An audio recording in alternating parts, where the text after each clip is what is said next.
Hi viewers, എല്ലാവർക്കും അമ്പാടി റെസിപ്പീസിലേക്ക് സ്വാഗതം. ഇന്ന് ഞാൻ ഉണ്ടാക്കിയ പലഹാരം എന്താണെന്നറിയാം? ഒരു കർണാടക ഡിഷാണ്. അവിടെയൊക്കെ ബൺസ് എന്നാണ് പറയുന്നത്. സിമ്പിളായിട്ട് ഉണ്ടാക്കാൻ പറ്റിയ നല്ല ടേസ്റ്റുമാണ് കേട്ടോ. പിന്നെ നിങ്ങൾ ബാച്ചിലേഴ്സ് ആണെങ്കിൽ എളുപ്പം ഉണ്ടാക്കാൻ പറ്റും. കുറച്ച് ഇൻഗ്രീഡിയൻസേ ഉള്ളൂ. അപ്പോൾ നമുക്കത് ഉണ്ടാക്കുന്ന വീഡിയോയിലോട്ട് കിടക്കാം. ബൺസ് ഉണ്ടാക്കാൻ വേണ്ടിയിട്ട് ഞാനൊരു പാത്രം ഇവിടെ വെച്ചിട്ടുണ്ട്.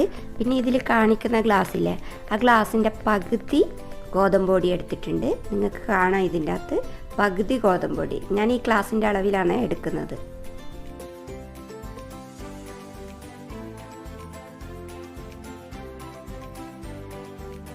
ഇനി നമുക്ക് ഗോതമ്പൊടിയിലോട്ട് അതേ അളവിൽ മൈദപ്പൊടി ചേർത്ത് കൊടുക്കുകയാണ്. ഞാനിവിടെ എടുത്തിട്ടുള്ളത് 1:1 എന്ന തോതിലാണ് പൊടികൾ ചേർത്തിട്ടുള്ളത്. നിങ്ങൾ ഏത് ഗ്ലാസ്സിലെടുക്കുന്നത് അതേ ഗ്ലാസ്സിൽ തന്നെ മൈദപ്പൊടിയും ഗോതമ്പൊടിയും ഒരേ അളവിലെടുക്കണം. ഇപ്പം ഞാൻ ഏകദേശം ഒരു കണക്ക് പറയാം. ഇവിടെ കാണിക്കുന്ന സ്പൂണില്ലേ, അതിന് 4 സ്പൂൺ മൈദപ്പൊടിയും 4 സ്പൂണും ഗോതമ്പൊടിയാണ് ചേർത്തിട്ടുള്ളത്. ഇത് നമുക്ക് രണ്ടും കൂടി നന്നായി ഒന്ന് മിക്സ് ചെയ്തെടുക്കാം.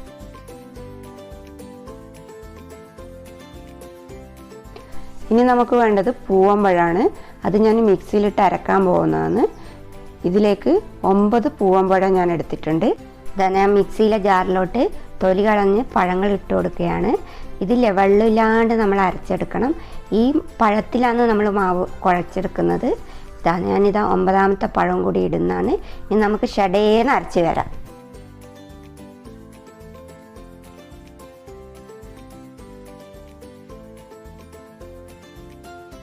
നല്ലോണം അരച്ചെടുത്തിട്ടുണ്ട്. നോക്കി നിങ്ങൾക്ക് കാണാൻ പറ്റും. ഞാൻ സ്പൂൺ കൊണ്ട് ഇളക്കി കാണിച്ചു തരാം. ഇതുപോലെയാണ് അരച്ചെടുക്കേണ്ടത്.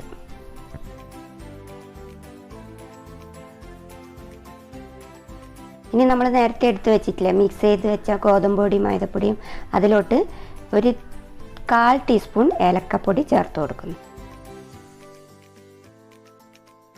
ഏലക്കപ്പൊടി ചേർത്തതിന് ശേഷം ഞാനിവിടെ 2 ടേബിൾ സ്പൂൺ പഞ്ചസാരയാണ് ചേർക്കുന്നത്.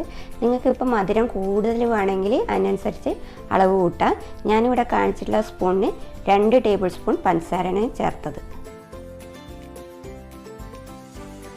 ഇനി ഇതിലോട്ട് ഒരു പിഞ്ച് ഉപ്പും കൂടി ചേർത്ത് കൊടുക്കുകയാണ്. എല്ലാം കൂടി നന്നായി മിക്സ് ചെയ്തെടുക്കാം. മിക്സ് ചെയ്ത പൊടിയിലോട്ട് നമുക്ക് പഴം അരച്ചത് കുറച്ച് ഇട്ട് കൊടുത്ത് നന്നായി കുഴച്ചെടുക്കാം.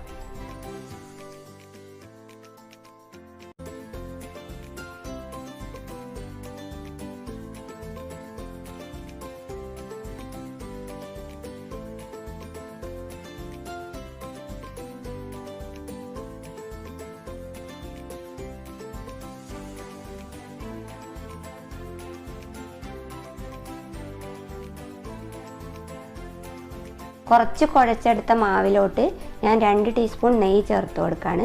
നെയ്യും കൂടി ചേർത്ത് നന്നായി നമ്മളെ പൂരിക്കെല്ലാം പരത്താനുള്ള മാവ് എടുക്കുന്ന പോലെ നല്ലവണ്ണം കുഴച്ചെടുക്കണം. പിന്നെ നിങ്ങൾക്ക് ഈ പഴം എടുക്കുമ്പോഴില്ലേ, അത് കടയിൽ നിന്ന് കിട്ടുന്ന ചിലപ്പോൾ ചെറിയ പഴമാണോ വലിയ പഴമാണോ നോക്കിയെടുക്കണം. എനിക്കിവിടെ കിട്ടിയ കടയിൽ നിന്ന് ചെറിയ പഴമാണ്. അപ്പോൾ ഓരോരുത്തരുടെ അളവ് അനുസരിച്ചിട്ട് അതിൻ്റെ കൂട്ടുകയോ കുറയ്ക്കുകയോ ചെയ്യണം. നമ്മളെ മാവ് നല്ല സോഫ്റ്റായി വന്നിട്ടുണ്ട് കുഴച്ചിട്ട്.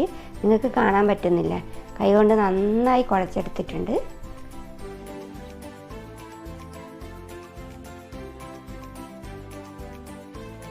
ഇനി നമ്മുടെ മാവ് ഒരു ടൈറ്റ് കണ്ടെയ്നറിലേക്ക് എടുത്ത് വെക്കുകയാണ്. ഇത് ഒരു 8 മണിക്കൂർ വെക്കണം. ഇപ്പം നിങ്ങൾ രാവിലെ ഉണ്ടാക്കാൻ ഉദ്ദേശിക്കുന്നെങ്കിൽ രാത്രി ഇതുപോലെ ചെയ്തിട്ട് വെക്കാം. അല്ലെങ്കിൽ വൈകുന്നേരത്തെ പലഹാരമാണെങ്കിൽ രാവിലെ ഇതുപോലെ കുഴച്ചിട്ട് പിന്നെ വൈകുന്നേരം ചുട്ടെടുക്കാം.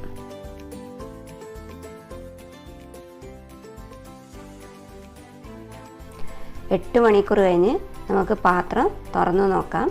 ഇതാ നമ്മുടെ മാവ് നല്ല സോഫ്റ്റായി വന്നിട്ടുണ്ട്. നിങ്ങൾക്ക് കാണാൻ പറ്റുന്നില്ല, അത് നല്ല സോഫ്റ്റായിട്ടുണ്ട്. ഞാനിതിൽ ബേക്കിംഗ് സോഡയൊന്നും ചേർത്തിട്ടില്ല. ഞാൻ കാണിച്ച പഴവും ഏലക്കായും നെയ്യും പഞ്ചസാരയും ഒരു നുള്ളു ഉപ്പും പിന്നെ പൊടികളും മാത്രമേ ഇതിലുള്ളൂ. ഇനി നമുക്ക് ഇത് ഓരോ ചെറിയ ഉരുള പോലെ, നമ്മൾ പൂരിക്കെല്ലാം പരത്തുന്ന പോലെ ചെറിയ ഉരുളകളാക്കി എടുക്കാം.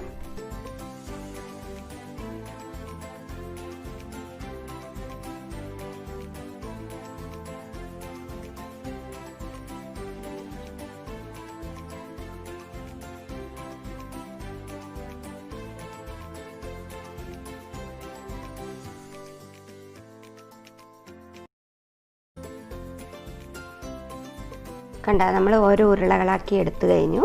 ഇത് കണ്ട ഞാൻ ആ ഒരു ഗ്ലാസ്സിന് 12 എണ്ണമാണ് ഉണ്ടാക്കിയിട്ടില്ല. 12 ഉരുളകളാണ്. നിങ്ങൾക്ക് ഇവിടെ കാണാൻ പറ്റുന്നില്ല. ഇനി ഓരോ ഉരുളകളും എടുത്തിട്ട് നമുക്ക് പൂരിക്ക് വരുത്തുന്നതല്ല, കുറച്ച് കട്ടിയിൽ വേണം കേട്ടോ പരത്താൻ വേണ്ടിയിട്ട്. അധികം നേർമയാകാൻ പാടില്ല.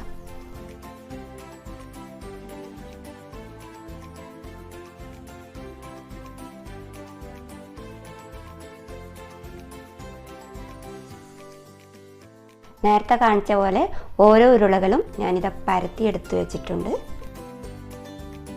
ഇനി പരത്തി വെച്ചിരിക്കുന്ന ഓരോന്നും എടുത്തിട്ട് നമുക്ക് ചൂടായ എണ്ണയിലോട്ട് ഇട്ട് കൊടുക്കാം.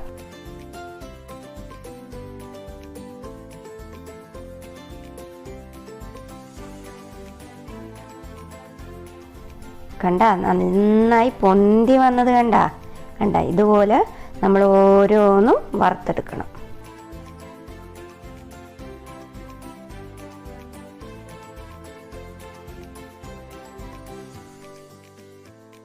അങ്ങനെ എല്ലാം വറുത്തെടുത്ത് കഴിഞ്ഞു. നമുക്കിനി ഇത് ഒരു സെർവിങ് പ്ലേറ്റിലേക്ക് മാറ്റാം. അങ്ങനെ നമ്മുടെ ബൺസ് ഇവിടെ റെഡി ആയിട്ടുണ്ട്. ഇതെല്ലാവർക്കും ഇഷ്ടപ്പെടും കേട്ടോ. പിന്നെ മധുരം കൂടുതൽ വേണമെങ്കിൽ പഞ്ചസാര കൂട്ടിയിട്ടാൽ മതി. എല്ലാവരും ഒന്ന് ട്രൈ ചെയ്യണം കേട്ടോ.